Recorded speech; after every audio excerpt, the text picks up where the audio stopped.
Hello everyone, আসসালামু আলাইকুম। কী অবস্থা, কেমন আছেন সবাই? আশা করি আল্লাহর রহমতে সবাই ভালো আছেন। আপনাদের দোয়া এবং ভালোবাসায় আলহামদুলিল্লাহ আমিও ভালো আছি।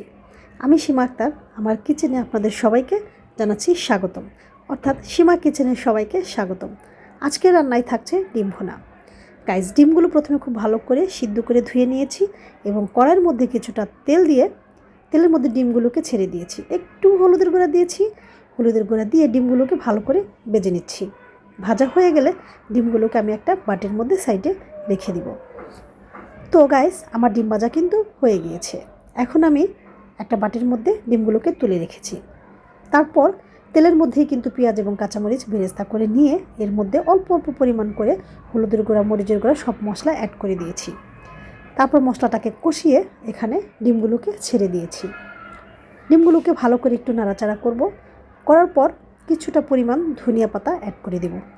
চাইলে আপনারা ধনিয়া পাতা না দিয়ে জিরার গুঁড়াও দিতে পারেন, ভাজা জিরার গুঁড়া। তো এখন যেহেতু ধনিয়া পাতার সিজন, তাই ধনিয়া পাতা অ্যাড করে দিলাম।